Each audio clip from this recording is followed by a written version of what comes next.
भाइयों बहनों दोस्तों बुज़ुर्गों, हर हर महादेव। इस आगोरी का बहुत सारा प्यार आपको। मुझे कहा गया था वीडियो नहीं बनाने के लिए, न पोस्ट डालने के लिए ज़्यादा, और कुछ दिनों के लिए रुकने के लिए, लेकिन वो कुछ दिन के कुछ हफ्ते हो गए और वीडियो बनाना बहुत ज़रूर है और पब्लिक तक ये मैसेज भेजना भी बहुत ज़रूर है। बहुत सी बातें हैं, 1.5 में देख लेना। बहुत ज़्यादा प्रेशर आ रहा है अभी, बहुत ज़्यादा, चारों दिशाओं से, कि ये पॉक्सो और एड्रेनोक्रोम का केस फाइल नहीं करने का। अब डायरेक्टली नहीं लेकिन इनडायरेक्टली पीएमओ ऑफिस आ गई अंदर, और पीएमओ ऑफिस का ही रिक्वेस्ट है कि एक दो दिन रुको, और वो एक दो दिन करते आज 10 दिन के ऊपर हो गए। मैं नहीं रुक सकता भाइयों और बहनों, ना मैं किसी के खिलाफ जाता हूँ, कभी नहीं। मैं किसी के साथ भी झगड़ा नहीं करता। लोगों को गलत फहमी है मेरे बारे में, जो भी होगी। हाँ, रुद्रा अवतार आ जाता है तो मैं किसी को नहीं छोड़ता, नहीं तो मैं भोलेनाथ का भोला ही हूँ, बिल्कुल समझता सब हूँ। एक एक का माथा पढ़ लेता हूँ, एक एक का चेहरा पढ़ लेता हूँ, एक्शंस पढ़ लेता हूँ, लेकिन कहता कुछ नहीं, शांति से सुनता हूँ। अब दोस्तों क्या है बुज़ुर्गों, 10 मई से ये केस डेंजरस हो गया, 10 मई से। उसके पहले तक है ना, सिर्फ फाइनेंशियल फ्रॉड था, मैम का असॉल्ट और मर्डर था। लेकिन ये जो 10 मई से हो गया है और जिसके अंदर पॉक्सो आ गया, और पॉक्सो और एड्रेनोक्रोम, ये पॉक्सो क्यों आया? मैंने पोस्ट डाली थी 10 तारीख, 11 तारीख, 12 तारीख, और मैं चला गया था साइबर क्राइम, मुझे बुलाया गया था।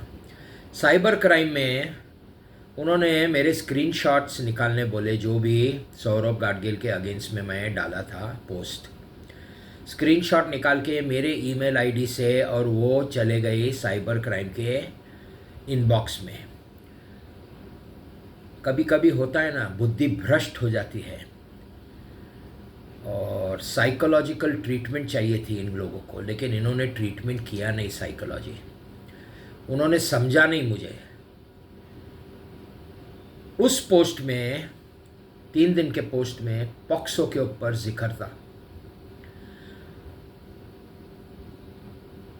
वो क्यों आया, कैसे आया, वो यहाँ नहीं समझाऊंगा, बहुत वक्त लग जाएगा, लेकिन था। और वो पोस्ट चले गए साइबर क्राइम के ऑफिस में। अब क्या हो गया, मेरा स्टेटमेंट लेके फाड़ दिया। डर गए ना साइबर क्राइम वाले, डर गए, स्टेटमेंट लेके फाड़ दिया। फिर भी मैम आई। किसने बुलाया मैम को? अब तो जिसने भेजा है वो कभी नहीं बोलेंगे हमने भेजा है। तो पुलिस ने कैसे बुलाया मैम को? मैंने तो नाम भी नहीं लिया था मैम का, स्टेटमेंट नहीं तो नाम नहीं, ऑन रिकॉर्ड कुछ नहीं। अब मैम आ गई नाचते नाचते 14 तारीख को साइबर क्राइम में। पॉक्सो का मैटर है दोस्तों, याद रखना, पॉक्सो का मैटर है। संजीव बजाज और सौरभ गाडगिल, ये बी टाउन के दल्ले हैं, और बी टाउन का सेक्स स्कैंडल में ये शामिल है। इसलिए मैम को भी मेरे पास इन्होंने भेजा था। अब मैम भी आ गई उधर, यानी मैम भी पॉक्सो में पार्टी, और फिर एड्रेनोक्रोम आ गया, बिकॉज ये सब बातों में केस हो गया बहुत डेंजर। संजीव बजाज ने 10 लाख करोड़ का स्कैम किया, फाइनेंशियल फ्रॉड, और मुझे उसमें फंसाने को देखा, दबाने को देखा, मारने को देखा, डेवास्टेट कर दिया, सब कुछ कर दिया उस स्कैम को कंसील करने के लिए, सप्रेस करने के लिए। उस वक्त पे कांग्रेस की सरकार थी और ये टेढ़े की एनसीपी 2009 से 2014। तो उन्होंने सब कुछ कोशिश किया, पुलिस स्टेशन मैनेज, जज मैनेज, सब कुछ मैनेज। बाद में एक्विटल लेके आया मोदी साहब के राज में, दिल्ली में राज। उस वक्त पे उद्धव ठाकरे थे बॉम्बे में। तो फिर वापस ये जजमेंट बोगस हो गई। बहुत पैसा दिया है जजेस को, बहुत, हर जज को पैसा दिया है मेरे केस में। अब कोर्ट केस सुन नहीं रहा। पूना का कोर्ट छुट्टी पे चले जाता है, बॉम्बे का कोर्ट सुनने को तैयार नहीं, हाई कोर्ट। कितना दिन, और अब लागू हो गए नए क्रिमिनल लॉज 1 जुलाई से, जो मेरे लिए हैं और ये सबके लिए खतरनाक। मैम तो इसमें बहुत ज़्यादा फंस गई है, बहुत ज़्यादा। संजीव बजाज तो है, टेढ़ा भी है, टेढ़ा है नहीं शरद पवार, और अभी सौरभ गाडगिल भी है, उद्धव ठाकरे भी है, आनंद महिंद्रा भी है, बहुत सारे लोग हैं, बहुत सारे। तो अब क्या हो गया, अब इंटरवीन हो गए, दिल्ली गवर्नमेंट इंटरवीन हो गई थ्रू समबडी। नाम किसी का भी नहीं लूँगा, सीक्रेट रहना अच्छा है, स्क्रीनिंग करना या सेंसर करना कुछ कुछ। अब सीधा अमाउंट पहुंच गया दोस्तों 10,80,000 करोड़। कौन देगा ये पैसा? आखिर ये जाएगा टेढ़े के और संजय बजाज के खीसे से। बहुत पैसा बनाया है, बहुत बहुत। तो अभी 10,80,000 करोड़ ये मुकेश अंबानी के बराबर की नेटवर्थ है, जो गूगल पे दिखती है या जो फोर्ब्स लिस्ट में है उसके बराबर। अब क्यों दे रहे हैं? क्योंकि खड्डा बड़ा है, लेकिन उसका मतलब नहीं है कि किशोर छाबरिया जबान से पलटी खाता है, कभी नहीं है। मैंने मांगे ही नहीं, न मैंने 55,500 मांगे थे, न 57,500, न 58,500, न 66,000 करोड़। मेरे कोर्ट में केसेस है जहाँ पे 87,000 का फिगर है। अब आ गया है 10.80।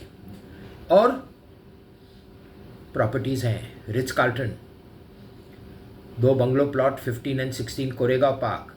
अब उसका पीछे का बंगलो जहाँ पे ये बजाज हाउस है, फिर कौन सा बजाज रहता है मैं नहीं जानता, मैं क्यों जाऊँ देखने को, संजीव रहता है या राजीव रहता है, लोफर, तो वो भी मुझे मिलेगा।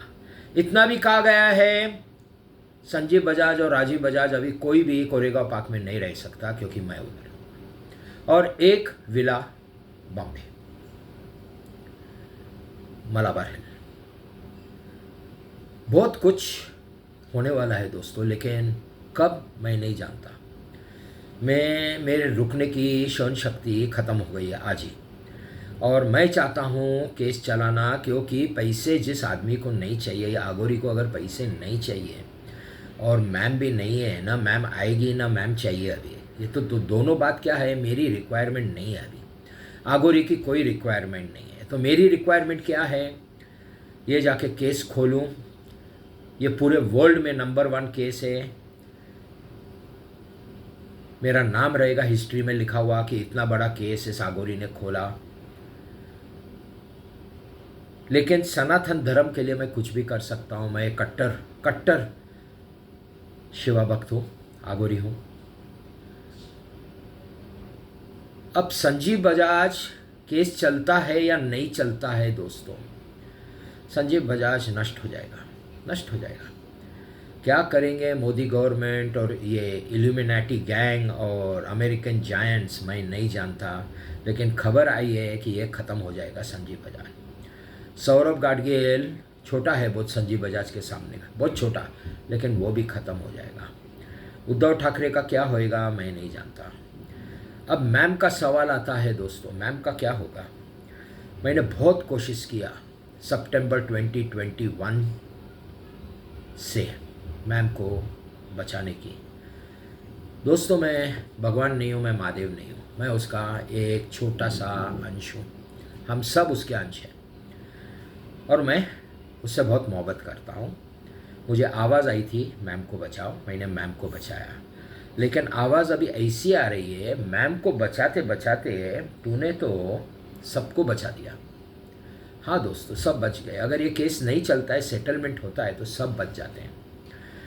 अब मैम का क्या है, मैम थी संजीव बजाज की शुगर बेबी। मैं इसको ज़्यादा नहीं कहना चाहता, क्योंकि कभी कभी ज़बान पे ताला लगना चाहिए। और सौरभ गाडगिल की भी शुगर बेबी थी। अब थी या है अभी भी दोनों की, मैं नहीं जानता दोस्तों। मुझे सिर्फ कहा गया था सो एंड सो। और एक टाइम था, अभिषेक गोयल जब मेरे साथ डिस्कस कर रहा था, छाबरिया साहब शादी करनी पड़ेगी, छाबरिया साहब शादी करनी, छाबरिया साहब शादी करनी पड़ेगी, आप बोलो आपको क्या चाहिए, मैम के साथ आपको शादी करनी पड़ेगी। मैं तैयार था, अगर सब पूरी दुनिया को बचाना है, सब कुछ करना है। और एक वक्त था मैं मैम से दिलो जान से मोहब्बत करता था, बहुत ज़्यादा, बहुत ज़्यादा। शायद मेरे पोते हैं उनसे भी ज़्यादा। हाँ दोस्तों, मुझे कुछ सच कहने को डर नहीं लगता। लेकिन क्या हो गया, मैम ने ना बहुत सी गलतियाँ कर दी। बच्ची नहीं है वो, ये तो उसका मन रखने के लिए बार बार बोलता था दूध पीती बच्ची है, उसके मुंह में बोतल डालना पड़ता है दूध का, तब वो चुप हो जाती है। लेकिन मैम ने बहुत गलतियाँ की। कुछ गलतियाँ इधर बताऊंगा कि मैम को भी समझे। मैं जब सत्याग्रह पे बैठा था, मैम पार्टी कर रही थी। मैं सत्याग्रह पे बैठा हूँ मैम के लिए, बचाने के लिए। और मैम पार्टी में जा रही है, डांसिंग कर रही है, वाइन पी रही है, गाना गा रही है, मौज कर रही है। और फिर मैम ये शुगर डैडी को भी मिलती है, सौरभ गाडगिल को, जो मैंने एक बार मैम को कहा था कि वो तेरा पास था तो मेरे को कोई फ़र्क नहीं पड़ता, लेकिन प्रेजेंट में जब तू शादी करना चाह रही है दी किशोर छाबरिया या ये आगोरी से, तो मैम आप क्या कर रहे थे उसके साथ, क्या कर रहे थे, फ़ोटो क्यों खींचा, वो पार्टी में क्यों गए? जब ये आगोरी बार बार इतने वीडियोस में और पोस्ट में बोलता है मैं सोशल लाइफ नहीं जाता हूँ, मैं पार्टीज़ में नहीं जाता हूँ, मैं कुछ नहीं करता हूँ, मैं किसी को नहीं मिलता हूँ, मैं औरतों से हाथ भी नहीं मिलाता हूँ, सिर्फ हाथ जोड़ता हूँ, तो मैम का क्या काम था जब उसकी शादी होनी है मेरे साथ ये सब करने की? और फिर मैम की जो बदतमीज़ भाषा है, जब मेरे साथ चैट करती है, कुछ भी कहती है, मर्द सब, सब मर्द, सब मर्द। लफ्ज़ क्या वापस, क्यों? क्योंकि कम से कम मैम 100-200 मर्दों के साथ जा चुकी है। इसलिए मैम को असली मर्द आज मिला ही नहीं, आज तक लाइफ में कभी नहीं। सच्चा मर्द क्या होता है, पति क्या होता है, मैम को नहीं समझा। क्योंकि ये जो भी मैम के पास आते थे शादीशुदा थे, शादीशुदा यानी अपनी औरत को चीट करके मैम के पास आ रहे हैं। तो मैम किसको मिल रही है? लोफर्स को। ये लोफर्स हैं, ये असली मर्द नहीं है। असली मर्द जो होता है ना, वो मोहब्बत एक ही औरत से करता है। वो मैम ने कभी वो मर्द देखा नहीं ऐसा। तो मैम ने मेरे को भी उन सब 100-200 मर्दों के साथ गिन लिया। बहुत मूड खराब हो गया, लेकिन बोलता कुछ नहीं। यानी मैम ने परखा नहीं तभी भी, सितंबर 2021 में कि आदमी कहाँ से आ रहा है, मैं इसको फंसा रही हूँ, मैं पैसा लिया है शरद पवार से इसको एड़ा बनाने का, और फिर वक्त मिला ये पागल अपने मुंह से लाड़ गलते हुए बॉम्बे भागते आएगा मेरे पास मिलने को, क्योंकि मेरा चेहरा जो आम का चेहरा है इतना खूबसूरत है, तो ये दीवाना हो जाएगा, मेरे पीछे भागते आएगा और मैं इसको असॉल्ट या रेप में अटका दूंगी और पुलिस कंप्लेंट को कर दूंगी। तो क्या हो गया, ये आगोरी गया जेल में, गया जेल में, वहाँ से एक्विटल लेके आया, छूट के आया हूँ। अब उनको पैसा देना पड़ रहा है, तो पैसा नहीं देने के कारण ये आम को भेजा मेरे पास। मैं सब समझता हूँ दोस्तों, सब समझता हूँ, बोलता कुछ नहीं, जब आता है वक्त बोलता हूँ। तो इन्होंने ये हनी ट्रैप ऐसा डालने देखा, बड़ी बात नहीं करता हूँ, हर हर महादेव। पूरे वर्ल्ड में एक ही आदमी है, एक ही आदमी जो हनी ट्रैप में से बच के बाहर निकाला वो है ये आगोरी। आज तक हनी ट्रैप में से कोई नहीं फंसा।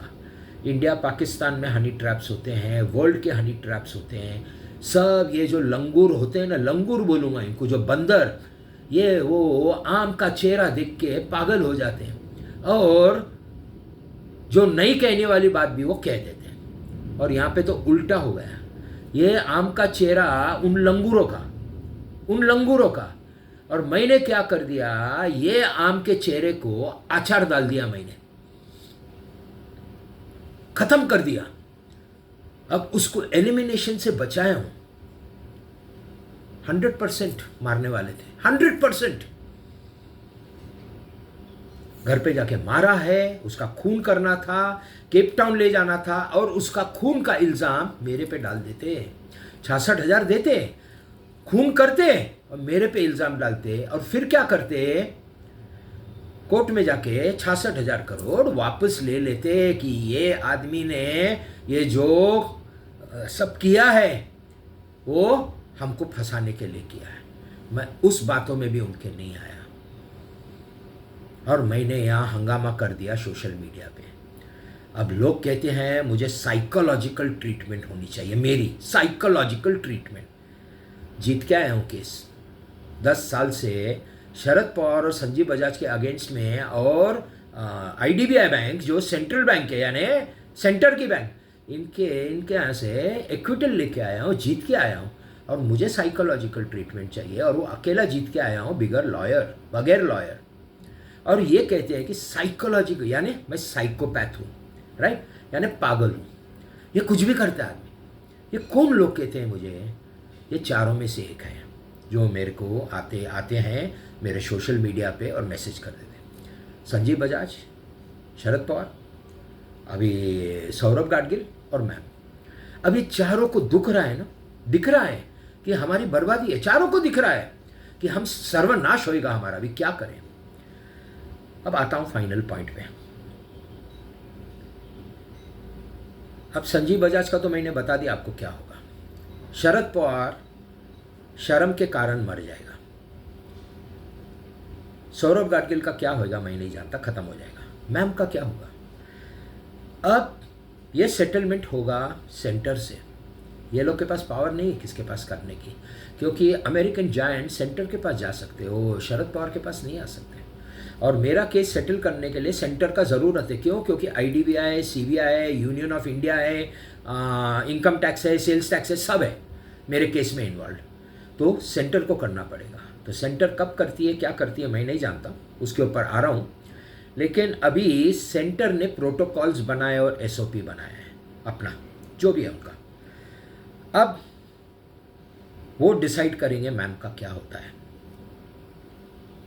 क्योंकि ये 10.80 जो है जो मेरे को आने वाले, उसमें से 1,08,000 मेरे हैं अपने, मेरी कॉम्पनसेशन जो मुझे मिलनी चाहिए, मेरा हक है 15 साल का मुझे जो सताया है। बाकी का जो ये पैसा है उसमें से माइनस करके जो भी आता है 9 लाख करोड़ के ऊपर जाएगा। ये वापरा जाएगा सनातन धर्म के लिए। ये मेरी प्राइवेट ट्रस्ट बनेगी जिसमें 9 ट्रस्टीज़ होंगे और मैं चेयरमैन होऊंगा जब तक मैं जिंदा हूँ। और ये पैसे इनका, यानी पैसों का ब्याज, कमाई, जो भी सनातन धर्म के लिए जाएगा। और जब तक सूरज चांद रहेगा तब तक ये पैसा सनातन धर्म के लिए खर्चा होगा। क्योंकि एक साथ पैसा कोई खर्चा नहीं कर सकता। दोनों हाथ से चारों, यानी 4 हाथ नहीं होते, 2 हाथ 2 पैर होते, कोई बांटता नहीं है। सोच समझ के पैसे लगाने हैं। तो बहुत कुछ करना है उसमें। अभी मैं जानता हूँ मेरी मीटिंग भी होएगी दिल्ली में, फिर वो भी गाइडलाइंस देंगे कि ये पैसा किधर क्या करना है, कैसे वापरना है। अब दोस्तों लास्ट पॉइंट, मैं ज़्यादा दिन नहीं रुक सकता, तांडव करना पड़ेगा, महादेव का तांडव। और तांडव मुझे आता है करने को, मैंने बहुत बार तांडव किया है पहले। अब तांडव ऐसा होएगा कि ये कंप्लेंट फाइल हो जाएगी, और कंप्लेंट फाइल हो गई तो विड्रॉ नहीं हो सकती। ये PIL है, पब्लिक इंटरेस्ट लिटिगेशन, मेरे केस में, जहाँ पे गूगल, फेसबुक और ट्विटर और माउथ शट रिस्पॉन्डेंट्स है, पार्टीज है। अब ये सब फंस जाएंगे। अमेरिका, ये चारों कंपनी अमेरिकन है। अब अमेरिका फंसने नहीं देगा ये चारों कंपनी को। इनका शेयर मार्केट टूटेगा। संजीव बजाज तो ख़त्म हो जाएगा, इनका भी शेयर मार्केट ख़त्म हो जाएगा एड्रीनोक्रोम के वजह से। पॉक्सो, 1 करोड़ के ऊपर लड़कियां गायब हो गई है कोरोना के काल में, कहाँ गई? तो इसकी छानबीन होनी चाहिए। केस बंद नहीं हो सकता। तो अब या तो ये केस चलेगा या सेटल होएगा। सेटल होने का मुझे आज भी चांसेस 1% लगता है आउट ऑफ कोर्ट। 99% लगता है केस फाइल करना पड़ेगा मुझे। यानी शट डाउन भी कर सकते हैं, यानी मेरा खून भी करवा सकते हैं। कोशिश सब करेंगे ना, लेकिन मैं भी मेरे हिसाब से सब कोशिश कर रहा हूँ ना। सब जगह ईमेल डाल के रखी है दुनिया में कि ये लोग मुझे मारेंगे। अब उसका रिप्लाई भी आ गया है सीएम ऑफिस का। तो अगर मैं मरता हूँ तो फंसेगा कौन? सीएम बॉम्बे, इंक्वायरी होगी। ऐसा कैसा छोड़ेंगे, ऐसा कैसा छोड़ेंगे किसी को भी? एक किसी की मौत हो जाती है कहीं पे भी, या एक निर्भया का केस हुआ था और इतना पॉक्सो आ गया अंदर, और ये 1 करोड़ लड़कियों के ऊपर पब्लिक नहीं उठेगी? उठेगी, पब्लिक उठेगी। दोस्तों क्या होएगा आई डोंट नो। जो होएगा महादेव कराएगा। एक लास्ट बताता हूँ, जो भी प्रोटोकॉल्स या एसओपी दिल्ली के होंगे पीएम ऑफिस के मैम के लिए, झगड़ा नहीं करूँगा। पीएम ऑफिस से गुजारिश करूँगा कि मैम को आज, कल या फ्यूचर में कभी भी कोई दिक्कत नहीं आनी चाहिए। किधर भी कुछ भी मैम एलिमिनेट नहीं होनी चाहिए, और मैम को एक लग्जरियस लाइफ में जीने का एक मौका दिया जाए। मैम सुधर भी सकती है, नहीं भी सुधर सकती है। वो कर्मा जो करेगा वो कर्मा करेगा। मेरे हाथ में कुछ नहीं है। अगर पीएमओ ऑफिस कहती है कि आगोरी आप शादी कर लो मैम से, मैं कर लूँगा। अगर पीएमओ ऑफिस कहती है नो शादी, मैं नहीं करूँगा। लेकिन मैम को बचाऊँगा। हर हर महादेव। जय कामाख्या देवी।